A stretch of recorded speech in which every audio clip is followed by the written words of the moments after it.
Informing Valieva about the doping sample was held with a procedural violation. This is reported by RIA Novosti Sport with reference to a source familiar with the situation. From September 26 to 29 in the Court of Arbitration for Sport, CS, are hearings on the doping case of the figure skater. In her sample from December 25, 2021 was found trimetazidine, which became known only on February 7 during the Olympics in Beijing. Kamila Valieva did not receive notification of a positive doping sample from the World Anti-Doping Agency, WADA. The notification came first to the International Skating Union, ISU, and the International Olympic Committee, IOC, and only after that to Valieva's coach Eteri Tutberidze. This is a procedural violation, the source said.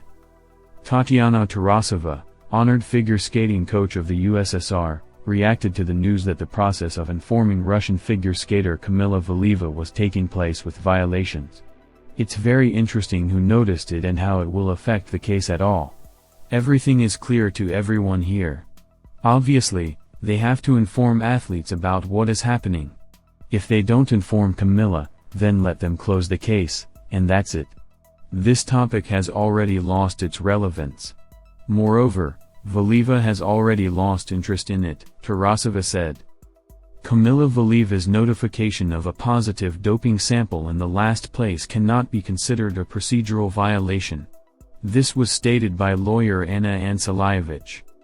The fact that the athlete received notification after anti-doping organizations is not a violation. WADA as a responsible organization collected the sample, entered it into ADAM's Anti-Doping Administration and Management System, under a number with a surname. Then the sample went to the laboratory, but only with a number. The laboratory, not knowing who the sample belonged to, notified the positive result through ADAM's. The World Anti-Doping Agency, WADA, the International Skating Union and, prior to the Olympics, the International Olympic Committee have access to data on samples collected from athletes.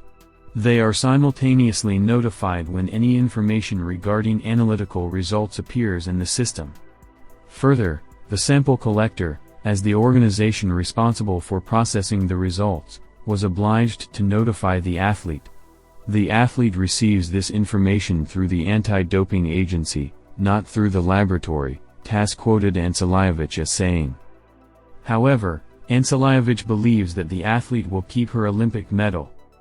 Taking into account the WADA requirements, as I think, it will be about a significant reduction of all sanctions. I would like, of course, to be given a complete absence of guilt, but in this direction not everything is so simple. But I am sure that minor fault or negligence must be established. There is every chance to keep the Olympic medal, said Antsalievich. Hearings in the Court of Arbitration for Sport on the case of Russian figure skater Kamila Valieva have been postponed and will continue on November 9 to 10, the CAS press service reports. The hearings began on September 26 and were supposed to end today, September 28, the third day of hearings. Friday was a reserve day. However, it has just become known that the hearing has been postponed for more than a month. The arbitration panel ordered the submission of additional documentation. The panel of arbitrators hearing the case at the hearing held at CAS headquarters in Lausanne, Switzerland, heard the parties, WADA, ISU, WADA and Valieva herself, their experts and witnesses. After the presentation of evidence by the parties, the panel ordered the preparation of additional documentation. The hearing will resume on November 9 and 10. 2023 in Lausanne, when all evidence will be presented and the parties' closing statements will be heard. The panel will then review and prepare a decision, the CAS press office said in a statement. In this regard, the performance of Kamila Valieva at the Grand Prix of Russia may be postponed due to hearings in CAS. This was reported by the Director General of the Federation of Figure Skating of Russia Alexander Kogan. The distribution on the stages of the Russian Grand Prix members of the national team has already been made. But if there are objective reasons that require a postponement, the FFCCR will make the appropriate decision, Kogan said. Valieva is scheduled to compete at the fourth stage of the Russian Grand Prix in Kazan, which will be held on November 10th to 13th. Alexander Lakernik spoke out about the postponement of the hearings in the case of Camila Valieva. CAS has its own laws. Maybe they needed some information. Nothing with this, unfortunately, we cannot do. I read that the decision-making procedure can also take up to a year. Everything is so long and not clear. I think this situation could affect Camila. She is walking under such a blade. How to train? How to perform when you don't know what's going to happen next? All this will affect her, said the former ISU vice president. The CAS cannot give a timeline for the announcement of the decision in the case of Camila Valieva. At the end of additional hearings in November, an arbitration decision will be prepared. At the moment it is impossible to say when the decision will be announced, the CAS press service said. Olympic champion in diving and sports journalist Elena Vaitskovskaya spoke about the readiness of the Russian side to hear the doping case of figure skater Camila Valieva.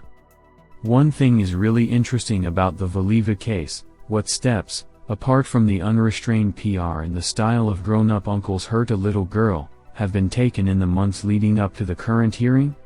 And have they been taken? Everything else, the lawyers' comments, the doctors' interviews, the public's reactions, and so on, is deeply secondary.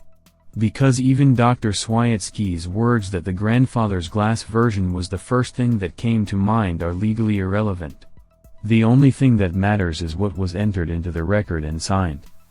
Another issue is that Swiatsky's phrase from the sensational interview, "There needed to be an urgent fact about how it could have gotten into her system in the first place," is incomplete, in my opinion.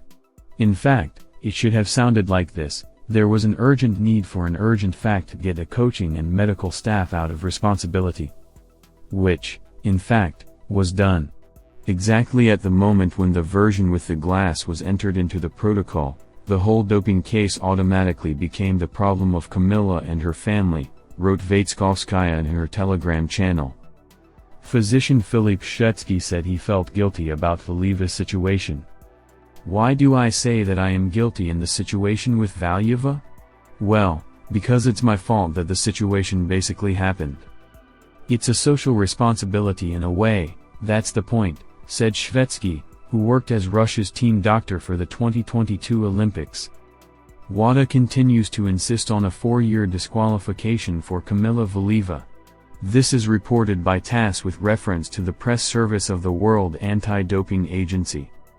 Due to the confidential nature of the proceedings, WADA is not at liberty to comment on the adjournment announced by the Court of Arbitration for Sport earlier today. However, as we have done at all stages, we will continue to seek a speedy resolution to these proceedings. WADA brought this appeal to CAS in the interests of fairness for athletes and clean sport. Our position in this case has not changed. We maintain that the RUSADA disciplinary committee's finding that the athlete had no fault or negligence was incorrect under the provisions of the World Anti-Doping Code. We continue to seek a 4-year period of ineligibility and disqualification of the athlete's results from the date of sample collection, including her results during the 2022 Beijing Olympic Games, WADA's press office said. RUSADA said it could not comment on the progress of the Valieva hearing. RUSADA cannot comment in any way on the hearings until the CAS decision is officially published, RUSADA's press service said.